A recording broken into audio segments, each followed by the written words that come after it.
Legal Talks Podcast. Halo Sobat Legal, senang sekali saya Ocha akan membawakan atau mengisi acara di podcast perdana yaitu Legal Talks, yang acara ini sebenarnya dipersembahkan oleh PT Legalisasi Indonesia Digital, di mana kali ini kita akan membahas mengenai apa itu si royalti dan kaitannya dengan hak cipta di Indonesia. Nah, untuk pembahasannya biar lebih seru, kita kehadiran salah satu lawyer cantik di Indonesia nih. Namanya Mbak Widat. Mungkin biar kita lebih mengenal, kita persilakan Mbak Widat untuk memperkenalkan diri. Silakan Mbak Widat. Terima kasih Mas Yuda. Halo, aku Widat Talib. Aku dari kantor hukum Widat Talib and Anifa Law Firm. Kebetulan aku di sana sebagai managing partner. Oke, keren. Baik, kita langsung saja masuk ke pembahasan atau topik yang akan kita perbincangkan, yaitu mengenai royalti. Royalti ini akhir-akhir ini sering dibaca atau didengar ya, di baik online ataupun di media offline, bahwa katanya ada penerapan royalti pada semua hak cipta lagu ya, begitu ya Mbak Widat ya? Iya. Itu karena kemarin baru diundangkan kan ya Betul. sama Presiden Joko Widodo. Betul. Melalui PP nomor 56 tahun 2001 ya. Sebetulnya kalau kita ngomongin royalti ini sebenarnya sudah ada sih diatur di dalam undang-undang hak cipta gitu kan. Itu ada juga di undang-undang hak paten sebelumnya. Cuma memang untuk pelaksanaannya itu melalui peraturan pemerintah, dan untuk hak cipta ini melalui peraturan pemerintah nomor 56 tahun 2021. Oke. Baru diundangkan, kemudian akhirnya jadi rame ya, karena mungkin nggak semua orang tahu kali ya, nggak semua orang mengetahui bahwa terkait dengan royalti ini sebenarnya sudah ada nih ketentuannya di undang-undang sebelum, di undang-undangnya. Okay. PP ini kan merupakan turunan pelaksanaan dari si undang-undang tersebut gitu. Jadi yang mungkin memang belum tahu atau mungkin memang belum membaca, jadinya ada muncullah pro dan kontra gitu terkait dengan royalti tersebut sendiri gitu. Oke. Baik, tapi kalau secara ngomongin definisi itu Mbak, atau pengertian royalti sendiri secara undang-undang itu apa sih Mbak? Sebetulnya kalau royalti ini banyak ya, maksudnya kalau dari Undang-Undang Nomor 28 tahun 2014 ya tentang hak cipta ya, itu ada juga pengertian royalti. Kemudian dari PP Nomor 56 tahun 2021 juga ada, di KBBI juga ada, berdasarkan para ahli juga ada gitu kan. Cuma kalau saya boleh kasih kata kunci tentang royalti ya, mungkin biar lebih gampang nih diingat, biar lebih gampang diingat sama rekan-rekan semua gitu ya. Royalti ini punya 4 kata kunci gitu. Pertama, dia ada namanya nilai. Kemudian ada yang menciptakan, ada pemilik dan pengguna gitu. Kemudian ada yang namanya kenikmatan ekonomi, kemudian ada yang namanya jangka waktu gitu. Itu 4 kata kunci dari royalti. Nah, kalau saya secara umum saya menjelaskan tentang pengertian royalti itu seperti ini. Royalti itu nilai tertentu yang dibayarkan oleh pengguna hak cipta kepada pemilik hak cipta atas kenikmatan ekonomi yang didapatkan dari suatu karya cipta dalam jangka waktu tertentu. Nah, ini kalau berdasarkan undang-undang hak cipta ya, karena kan sebenarnya royalti ada juga di undang-undang hak paten, ada juga di di lain-lain, di peraturan-peraturan yang lainnya. Oke. Cuma karena kan gini, hak cipta ini kan turun dari hak kekayaan intelektual. Hak kekayaan intelektual ini banyak banget dasar hukumnya gitu. Ada dari hak cipta, antara lain ya, saya sebutin 3 aja. Dari hak cipta ada, hak paten ada, merek ada, dan lain-lain gitu, masih banyak. Nah, kebetulan karena royalti ini yang kemarin diundangkan ini menyangkut tentang hak cipta, yaitu musik dan atau lagu gitu kan. Jadi saya kasih pengertian royaltinya itu berdasarkan ketentuan dari undang-undang hak cipta. Oke, baik. Berarti royalti ini nggak bisa dipisahkan dengan hak cipta ya, pasti selalu berdampingan deh ya. Iya memang royalti itu memang bagian dari hak cipta gitu. Kenapa akhirnya royalti ini menjadi bagian, atau kenapa sih akhirnya royalti ini kok penting gitu kan kenapa sih royalti jadi penting gitu. Banyak juga yang memperjuangkan tentang royalti ini gitu yang saya baca-baca gitu ya. Karena kita tahu royalti ini kan hak milik. Royalti ini bagian dari hak asasi manusia gitu. Royalti ini bagian dari hak asasi manusia. Kita tahu gitu ya, kalau berdasarkan landasan filosofisnya dari filsuf John Locke itu kan dia sampaikan kan hak kita nih, hak kodratnya kita ini kan ada 3 kan. Pertama hak hidup, kemudian hak kepemilikan, terus ada hak kebebasan. Nah itu kalau dari pendapatnya filsuf John Locke. Nah kemudian kalau kita mau ambil dari Undang-Undang Dasar itu juga ada di alinea keempat pembukaannya, kemudian ada di pasal 1 ayat 3, ada di pasal 28 huruf C gitu. Nah itu kenapa akhirnya royalti ini menjadi penting gitu, karena memang dia ini bagian dari hak kita gitu loh, hak yang memang harus diperjuangkan gitu. Nah karena merupakan bagian dari HAM, makanya si royalti ini penting untuk diatur oleh negara agar tidak terjadi pelanggaran hak tersebut gitu. Makanya saya mengapresiasi sekali kepada pemerintah ketika PP nomor 56 tahun 2021 ini diundangkan oleh Presiden Jokowi. Tentunya para musisi sangat diuntungkan nih dengan peraturan baru ini ya, Mbak Winita. Seharusnya iya, karena yang saya lihat juga banyak sekali musisi yang akhirnya merasa bersyukur gitu, merasa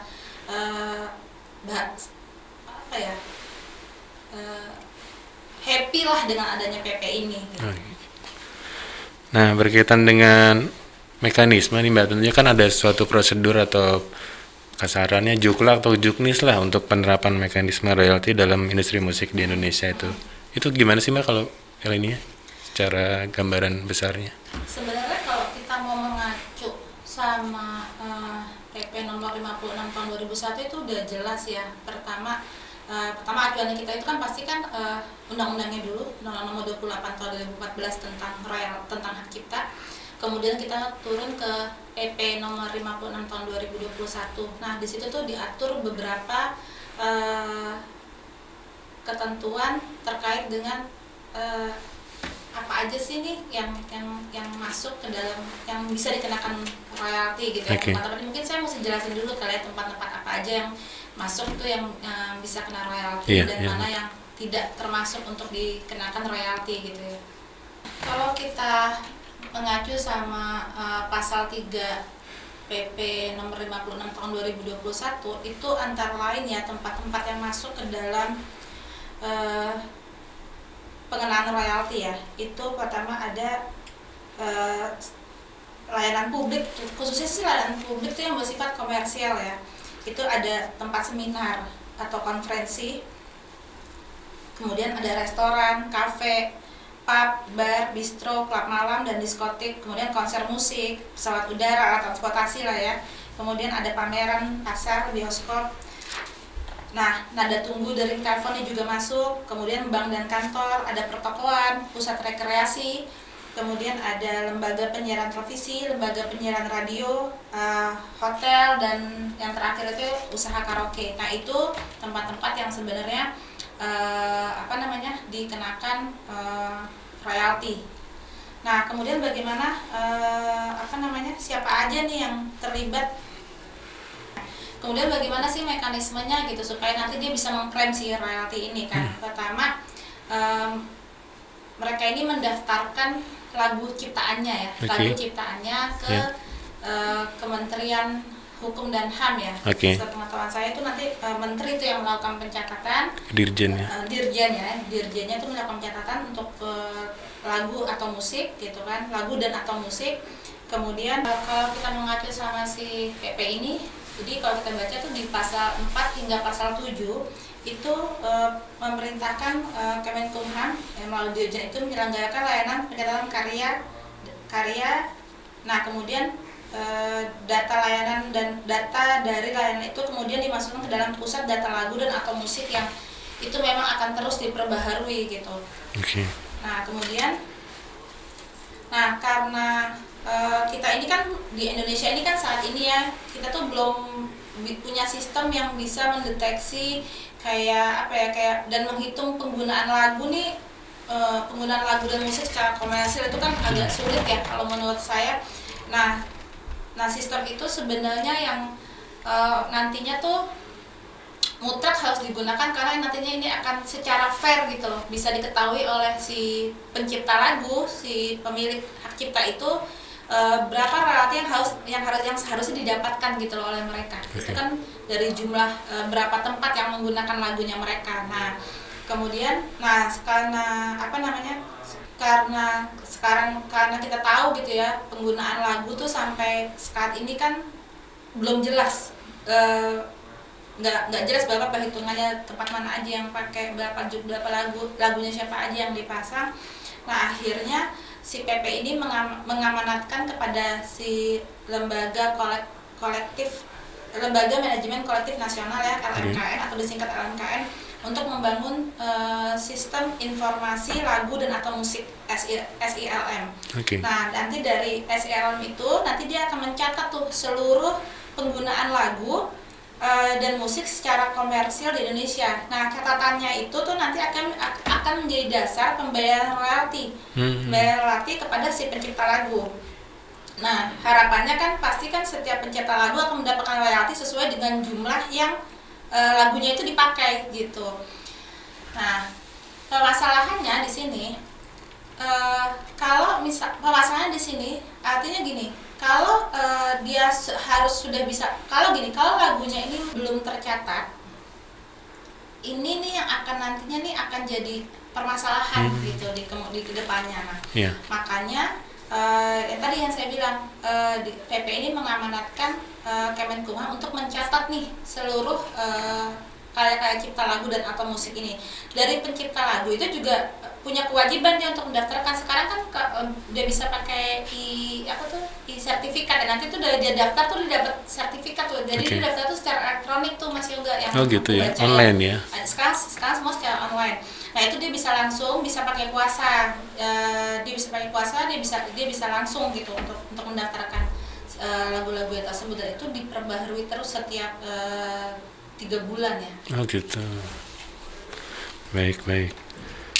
Berarti nanti kedepannya mungkin bakal ketahuan ya berapa lagu yang diputar, terus nanti perhitungannya pasti bakal ketahuan tuh ya berapa besaran angka yang diberikan kepada para musisi atau yang mempunyai hak atas hak cipta tersebut ya. Seharusnya sih iya ya gitu. Ini kan memang ini tuh diperlukan kejujuran ya dari pihak-pihak yang menggunakan lagu, si pencipta lagu ya. Gitu, diperlukan kejujuran mereka gitu. Makanya nanti dengan dibangunnya SILM ini mudah-mudahan kedepannya nih terkait dengan penggunaan lagu-lagu gitu kan dari milik si pencipta ini benar-benar tercatat dengan baik gitu ya, sehingga royaltinya ini memang bisa fair gitu, bisa dibayarkan oleh mereka. Nah, bagaimana kalau misalkan si pencipta lagu ini nggak mendaftar gitu kan? Tetap dari pihak LMK ini tetap nanti nggak mendaftarkan karya ciptaannya ya. Gitu. Tetap nanti si LMK ini tetap memungut royalti dalam jangka waktu 2 tahun, dan tetap diumumkan. Diumumkan mereka dan ditunggu dalam jangka waktu 2 tahun. Kalau sampai jangka waktu 2 tahun si pencipta lagu ini tidak mengklaim, maka dananya si royalti ini akan masuk nih ke dalam dana cadangan. Di hold ya? Iya, di hold sama mereka, dana cadangan akan masuk jadi dana cadangan. Di hold selama 2 tahun. Setelah itu masuknya jadi dana cadangan. Jadi selama 2 tahun ini pemerintah nih,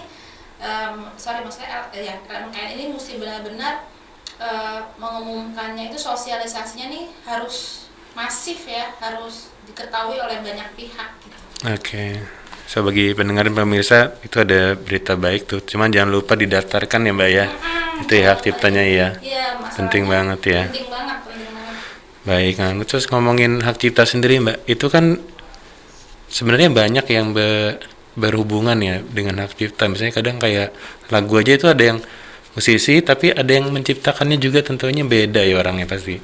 Nah itu siapa aja sebenarnya Mbak yang terlibat di dalam satu hak cipta tersebut yang berkaitan dengan royalti tentunya?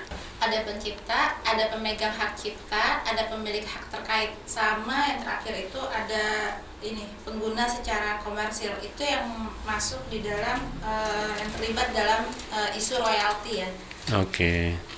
Berarti saling mengisi ya Mbak, antara keempat itu maksudnya nanti pembagiannya itu kira-kira kurang lebih dibagi rata atau gimana tuh Mbak? Atau sesuai dengan ini besaran karya yang diciptakan? Kalau saya sih, kalau itu sih mungkin menurut saya ya, itu kayaknya balik lagi ke perjanjian para pihak ya. Oke, Bagaimana baik. nanti sistem pembagian mereka gitu. Oke. Baik Mbak Wida, itu kan ngomongin hak ciptanya ya dan orang-orang yang berkaitan dengannya.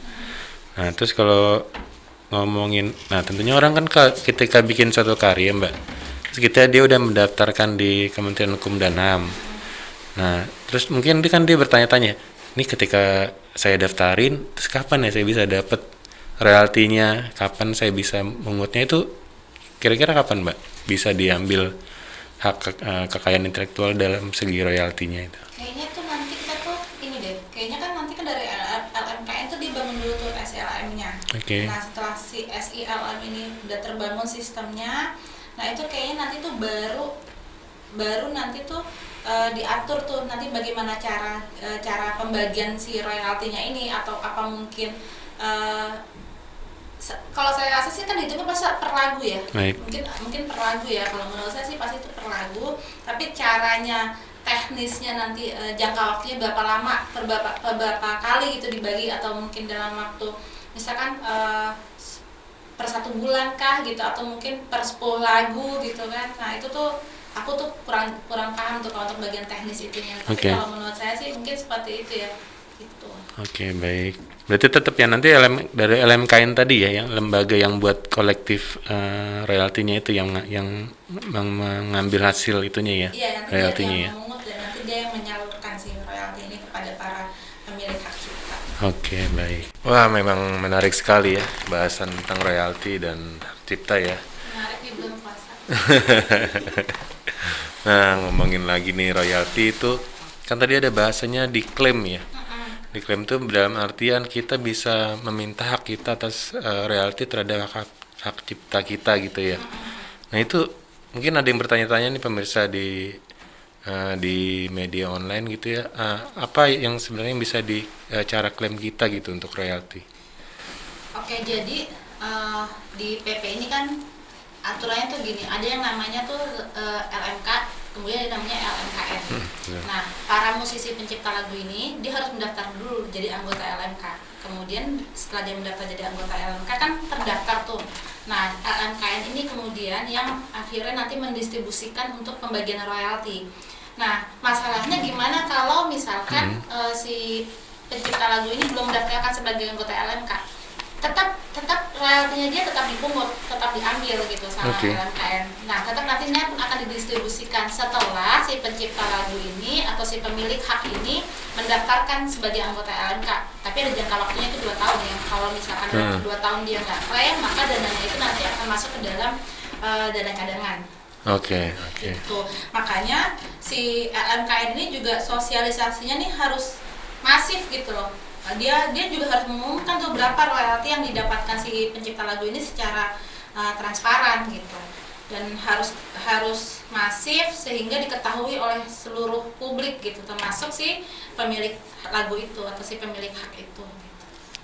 Oh gitu. Jadi memang di sini si LMKN ini sangat berperan aktif ya dalam memungut hasil royalti ya. Iya. Karena tanpa aktifnya dia ya orang lain gak ada yang tahu gitu gimana perhitungannya segala macam ya. Benar. Dan terutama ya maksudnya tuh kayak sebenarnya ya masalah royalti ini harus ada kejujuran dari para pihak gitu, bagaimana cara nantinya mereka memungut dan berapa total hasil yang didistribusikan gitu.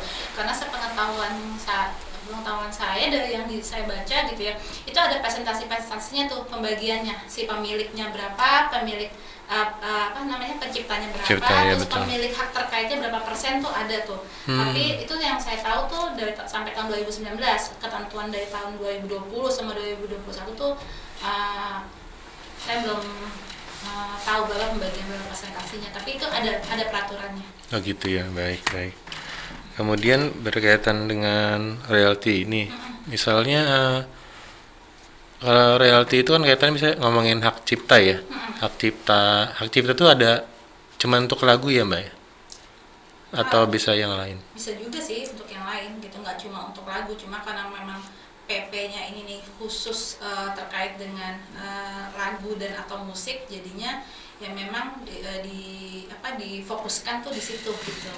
Oke. Udah lama sebenarnya ditunggu-tunggu nih masalah PP terkait dengan PP royalti ini gitu kan, udah banyak, karena sebelumnya tuh ada ada kasus-kasus lah yang kita tahu gitu ya. Ingat nggak sih kasusnya Hanindya sama Payung Teduh? Oh gitu iya kan? iya, yang lagu itu ya. Iya, nah kan Hanindya itu kalau nggak salah mengcover lagu judulnya Akad ya kalau nggak salah. Terus Akad. kemudian dia agak merubah lirik, kemudian nggak sampai di situ aja.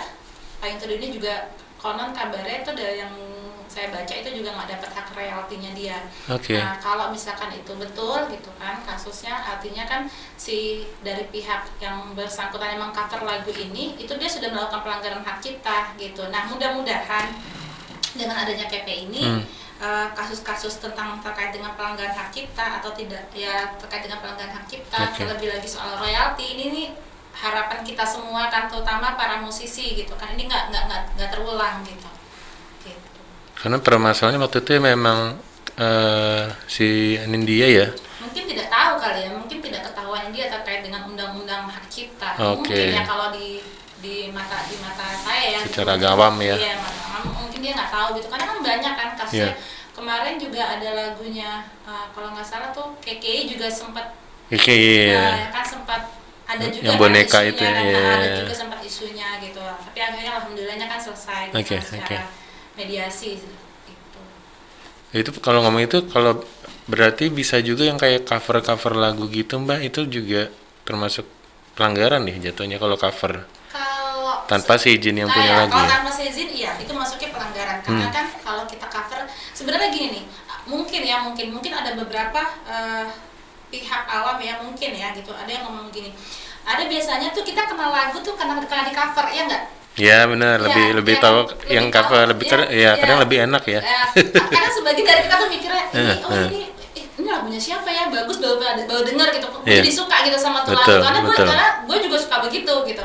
Tapi jangan lupa gitu loh, dia tuh bisa mengcover lagu atau bisa merubah lirik karena sebelumnya kan sudah ada liriknya gitu kan ya. Masalahnya nanti dia rubah atau mungkin masalahnya ada orang yang mungkin lebih senang sama covernya gitu kan, ini kan masalah selera kan. Tapi jangan lupakan hak si pemilik haknya itu gitu loh. Karena tanpa dia nggak akan ada mungkin lagu itu gitu. Betul. Gitu. Memang benar, mungkin ada beberapa lagu yang kita kenal tuh dari cover lagu gitu kan. Itu ada beberapa lagu yang kalau misalkan saya dengar kayak lomba-lomba musik gitu ya di media televisi gitu kan. Ada lagu-lagu yang sebelumnya saya nggak tahu, terus ini lagunya siapa ya gitu ya, kok dinyanyiin enak banget gitu kan. Nah pas dinyanyi, waktu itu tuh saya tuh pernah dengar lagunya ini nih, lagu siapa itu dinyanyiin sama Tiara tuh, lagunya itu nggak pernah saya dengar, tapi pas Tiara nyanyi tuh saya cari tuh lagu gitu. Lagu lama atau udah baru? Lagu baru juga. Oh lagu gitu. baru. Tapi karena saya nggak pernah dengar lagunya sebelumnya. Aslinya ya. Aslinya pas dinyanyiin sama Tiara ini, kebetulan memang yang nyanyi suaranya kan enak banget. Iya. Langsung langsung saya cari tuh lagunya, ini lagunya siapa ya, enak banget gitu kan, saya cari. Oh iya gitu. Oh iya ya. Memang kan baik lagi masalah selera gitu. Lebih senang siapa yang nyanyi, yang aslinya atau yang mengcovernya. Betul. Baik lagi ke masalah selera. Iya. Berarti ada bagi yang mau cover lagu tuh paling nggak harus cari tahu dulu ya Mbak ya, siapa nih lagu siapa, miliknya siapa gitu ya. Ada izinnya. Baru izin. Ada izinnya. Terus misalkan ini memang dia itu untuk komersil kan berarti kan ada nilai ekonomi yang dinikmati gitu. Ada nilai ekonomi itu kan hak si pencipta lagu gitu. Nah, itu yang harusnya tuh harus dibayarkan juga gitu kepada si pemilik lagunya tersebut. Dan itu diatur di undang-undang ya. Diatur di undang-undang. Betul, baik. Ya memang kalau ngomongin cover lagu ya kadang si pengcover kan bukan yang nggak mau cari tahu Mbak, cuman bingung mau hubungin siapa, karena kan mungkin dari artis ini kan nggak punya telepon pribadi yang bisa dihubungi langsung kan, jadi mungkin ngubunginnya ke manajemen ya Mbak atau apa gitu. Iya, harusnya sih iya, tapi selain itu juga kalau saya rasa ya kayaknya sih emang nggak tahu tentang ketentuan tentang undang-undang hak cipta kayaknya gitu. Sebenarnya sih kalau undang-undangnya kan sudah lama ya gitu, sosialisasinya juga pasti sudah dilakukan oleh pemerintah. Cuma sebagian saya nggak bilang seluruh ya, saya bilang mungkin sebagian dari para musisi ya, penyanyi-penyanyi kita nih yang baru-baru mungkin memang nggak baca gitu loh, nggak baca dan nggak cari tahu gitu ya, karena kan ya dia pikir cover ya cover aja gitu, dia nggak tahu bahwa ada konsekuensi hukum nih di belakangnya gitu. Oke, jadi lebih yang kurangnya informasi kali ya. harus sadar hukum gitu ya. Iya, itu penting. Baik. Kemudian ngomongin royalti lagi nih Mbak. Nah, kalau misalnya ketika hak royalti kan kadang ada yang istilahnya di hold gitu ya Mbak. Di hold tadi kaitan dengan tadi yang kalau belum terdaftar gitu ya. Nah, kalau ngomongin hold kaitannya kalau misalnya ada sengketa gitu Mbak. Apa sengketa dengan royalti gitu? Apakah itu bisa di hold juga gitu? Iya, jadi kalau misalkan ada pencipta lagu gitu kan ya, pengguna dan pemilik itu mereka tuh saling bersengketa, itu pasti dana dari royaltinya itu tuh dimasukkan sebagai dana cadangan dulu sampai nanti proses sengketa mereka selesai. Nah, kalau misalkan kita mau merujuk pada ketentuan PP nomor 56 itu tuh sarannya dari peraturan tersebut tuh mediasi. Jadi dilakukan mediasi dulu, mereka melapor dulu ke Dirjen Kementerian terkait, kemudian dilakukan mediasi gitu kan. Nah mungkin nanti hasil dari mediasinya bagaimana gitu kan, nanti baru deh hak royaltinya itu didistribusikan ke pihak-pihak yang berwenang. Oke. Berarti ada di hold itu kira-kira sampai berapa lama tuh Mbak? Tergantung proses mediasinya ya, soalnya kalau di PP-nya itu kan jangka waktu mediasinya itu kan nggak disebutin ya berapa lama gitu kan. Tapi yang pasti mediasi ini mediasi ini pasti prosesnya lebih cepat dari gugatan pengadilan perdata di pengadilan. Okay. Makanya disarankannya kan mediasi. Betul. Selain lebih cepat, pasti biayanya juga jauh lebih murah gitu kan. Iya. Nah, kalau proses berapa lamanya ya karena di ketentuan itu nggak diatur, mungkin nanti ada peraturan lain gitu ya di bawah PP ini yang nantinya juga akan menyampaikan terkait berapa lama sih proses mediasi yang seharusnya dilakukan gitu. Oke, baik. Nah, berkaitan dengan royalti tadi lagi Mbak, itu ada tips atau triknya nggak Mbak biar cepat berjalan? Kalau di PP-nya itu kan jangka waktunya 2 tahun ya untuk LMKN itu membangun SILM itu kan. Nah, gimana caranya biar cepat ya pasti seharusnya nih para pihak-pihak terkait ya, musisi, pencipta lagu atau yang terkait dalam itu ini bisa meminta kementerian ya untuk LMKN tentunya untuk segera gitu sistem informasi SLM ini segera dibangun gitu sistemnya supaya pendistribusian royalti juga bisa segera dilaksanakan. Karena gini, kalau kita nggak punya SLM ini ya, kebayang nggak, musisi itu kan nggak tahu di mana aja lagunya dipasang, terus berapa kali lagunya dipasang, kan nggak mungkin tuh mereka jadi kayak mantau satu tempat, kan nggak mungkin kan. Pasti mereka harapkan tuh dari SILM ini segera dibangun gitu sistemnya supaya mereka juga bisa mendapatkan haknya, karena ini kan berkaitan tadi yang saya bilang, ini berkaitan dengan hak asasi manusia, berkaitan dengan hak si ekonomis pencipta. Ya. Iya. Oke. Nah, ngomongin hak cipta lagi nih Mbak. Kan ada kadang tuh kayak ngomongin lagu ya. Itu kan kadang ada yang dia nyiptainnya nggak sendiri gitu Mbak. Kadang bisa berdua, bisa bertiga. Ya mungkin karena musisi kan kadang di tongkrongan gitu di studio terus kita bikin lagu yuk gitu terus bertiga bikin. Nah itu gimana tuh Mbak? Kalau biasanya kalau hak cipta itu kan yang penciptanya biasa satu orang gitu. Nah kalau sampai 2 sampai 3 tuh itu sih, konsekuensinya gimana? Itu konsekuensinya pasti balik lagi ya ke masalah keperjanjian ya. Kecuali kalau misalkan antara si pencipta dengan sama pemilik hak terkait gitu kan, beda tuh, itu ada presentasinya, itu ada perhitungan yang kayak tadi aku udah bilang. Tapi kalau masalah antara para pencipta lagu itu sih saya rasa sih lebih ke perjanjian internal di antara mereka ya gitu. Oh gitu. Yang penting tuh gini, yang penting transparan dari transparansi terkait dengan pendistribusian royalti, jumlah royaltinya itu tuh sangat penting gitu ya bagi si pencipta lagu. Untuk internalnya mungkin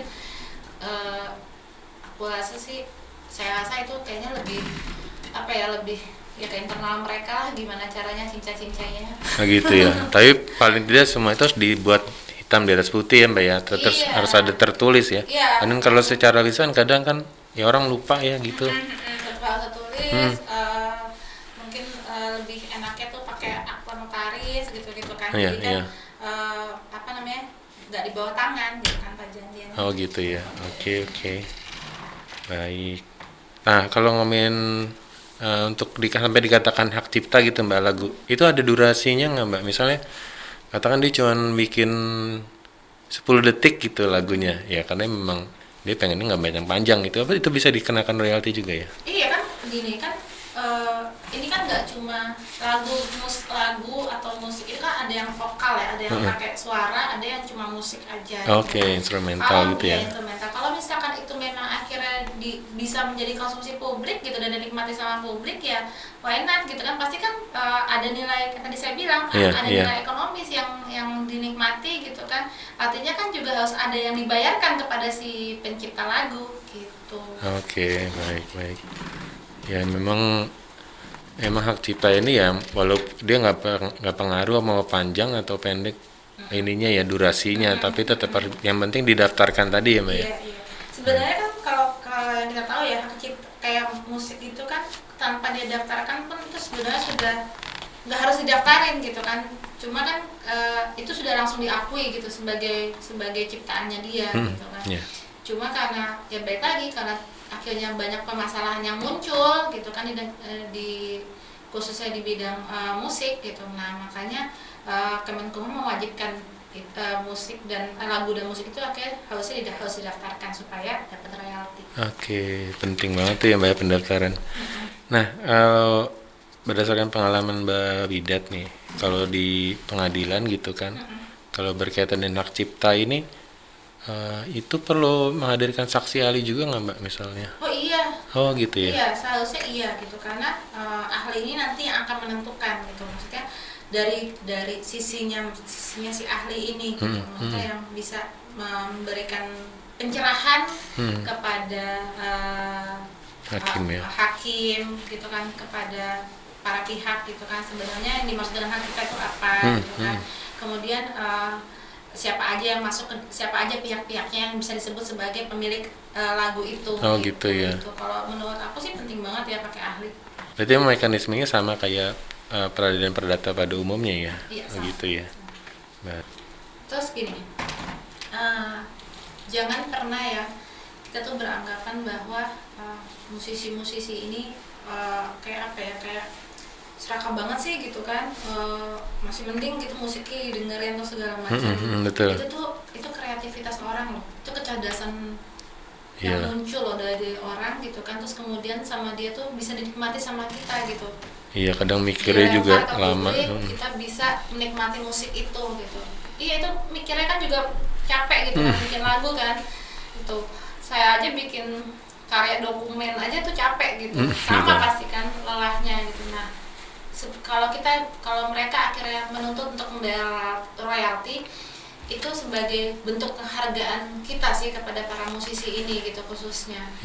Makanya memang diperlukan kesadaran sih dari masing-masing pihak gitu. Maksud aku yang kontra terkait dengan ketentuan ini coba dibaca ulang, coba dilihat lagi manfaatnya dari dari adanya PP ini gitu kan. Nggak mungkin juga kan PP ini kayak misalkan kan nggak ada juga aturannya kalau misalkan pedagang keliling terus kemudian dia dikenakan mendengarkan lagu terus dikenakan royalti, kan nggak juga gitu kan nggak jelas gitu kan tempat-tempat mana aja yang bisa dikenakan royalti. Dari aku gitu sih. Oke. Intinya tuh gini, royalti itu hak yang pantas didapatkan oleh musisi karena karyanya itu pasti menginspirasi kita gitu. Saya ya misalkan kadang kalau kita lagi suntuk gitu ya, dengerin lagu tuh jadi enak gitu. Kalau saya misalkan lagi suntuk gitu ya, banyak pelajaran gitu dengerin musik tuh kadang-kadang tuh punya inspirasi baru gitu. Oh iya ya kan harusnya begini gitu. Jadi dari kita penikmatnya juga harus sadar gitu kan, karena bagaimanapun penting banget menghargai hasil karya orang lain. Betul. Nah, ini menarik juga nih Mbak. Buat saya itu ketika lagu itu diputar di tempat umum atau publik, yang kebanyakan itu kan ini ya tempat hiburan ya. Itu gimana sih Mbak? Maksudnya kita tahu tempat itu nyetel lagu seseorang, karena kan bisa aja lagunya kan nggak kedengeran sama tadi yang Bener. iya kan, Iya, kayak benar-benar. itu apakah tetap dibalikin kejujuran itu? Kalau ngomongin kejujuran, pastinya kan kadang pemilik tempat apain sih gitu ngeluarin biaya lagi gitu. Padahal kan dia sarannya itu tinggal puter gitu dengan setel YouTube lah atau setel media musik yang ada di online gitu. Itu gimana Mbak? Kira-kira kalau menurut Mbak Wida semacam Nanti tuh gini, tadi kan aku udah bilang, nanti akan itu membangun sistem informasi lagu dan musik itu kan. Nanti dari si lagu dan atau musik nanti dari si SELM ini, nanti dia tuh mencatat tuh seluruh penggunaan lagu itu di tempat-tempat yang jadi ada disebutin tuh. alat khusus ya? Iya kayaknya sih Oh, kalau oke. SLM sih yang aku lihat kan sistemnya kan gitu. Nanti si pihak LMK ini juga bisa kerjasama sama orang ketiga gitu kan, sama pihak ketiga untuk membangun si sistem ini gitu. Nah nanti dari sistem ini nih kita tahu nih tempat ini pasang lagu apa gitu. Oh, Nah, jadi oke. royaltinya jelas tuh fair gitu. Misalkan tempat karaoke, misalkan lagu siapa aja nih yang dipasang, mungkin lagunya Tiara, mungkin lagunya dari Noah gitu kan, mungkin dari BCL gitu nanti kan kelihatan tuh. Nah setelah itu diketahui oleh si SLM ini, tinggal dipungut deh tuh royalti-royaltinya, nanti untuk didistribusikan kepada si pemilik hak itu, atau pencipta atau si pencipta lagu itu. Oke, gitu ya. Berarti nggak usah khawatir ya, nggak perlu, ibaratnya musisi nggak perlu nongkrongin di tempat hiburan gitu ya buat nyatut ya. Karena banyak banget tempat hiburan kita gitu kan, capek banget tuh. Kalau misalkan saya gitu ya, saya musisi gitu ya, Nyatetin gitu ya. nyatetin terus mesti tahu-tahu gitu, datang tempat ada satu gitu kan, ada karaoke, ada diskotik, Iya, ada iya. restoran, Mall ya juga. pesawat kan, Pesawat juga transportasi betul. kan juga itu kan Angkutan ya. dipungut kan royaltinya, karena kan dia komersil kan. Iya. Gitu, jadi thanks God pemerintah mengeluarkan aturan ini, akhirnya karya-karya musisi kita dihargai. Ya menurut saya ini harus segera dibangun sistemnya supaya baik lagi royaltinya biar cepat segera didistribusikan kepada pihak-pihak. Oke, dikeplos ya buat pemerintah ya. Oke, ternyata seru banget ya pembahasan mengenai royalti ya. Dan kayaknya perlu diketahui juga para musisi dan yang mempunyai hak cipta atas suatu ciptaannya itu harus didaftarin ya. Begitu ya Mbak Widat ya. Nah untuk yang mau daftarin tuh langsung aja kali ya Mbak ke Dirjen Kementerian Hukum dan HAM ya. Baik. Bisa pakai kuasa juga kok. Kuasa bisa juga. LMK juga yang daftar. Oh gitu langsung Ini bisa kan. langsung, bisa pakai kuasa. Oke. Baik. Senyamannya aja. Baik, kayaknya waktu juga nih Mbak yang harus menghentikan podcast kita nih. Karena udah mau mendekati buka juga ya. Jadi bagi para pemirsa yang pengen tahu update mengenai tentang hukum tuh bisa kunjungi halaman web di www.legalisasi.com. Di situ ada artikel mengenai hukum yang update mengenai perkembangan hukum di Indonesia. Kemudian kalau Mbak Widat mungkin mau kasih tahu IG-nya gitu biar bisa di-follow sama pemirsa. Kalau IG aku Widat Talib, kalau untuk IG kantor Widat Talib and Anifa Law Firm. Oh iya, ini kita kan podcastnya nggak cuma tentang ini ya. Untuk selanjutnya kita juga ada pembahasan tentang janji kawin ya kalau nggak salah. Ya mungkin di topik berikutnya kita akan membahas mengenai itu di perjanjian kawin ya. Di janji kawin. Iya, Di jadi nanti gini buat perempuan-perempuan, cewek-cewek yang pacarannya udah kelamaan, udah janji nikah tapi nggak dinikahin, nah itu ada konsekuensi hukumnya. Tunggu untuk pembahasan di selanjutnya. Nah, ditungguin aja ya para pemirsa dan pendengar nih untuk topik berikutnya mengenai janji kawin. Baik, kalau gitu kita sudah aja podcast kali ini. Sampai jumpa di episode berikutnya. Oke, salam Legal Talks. Bye, see you. Ya.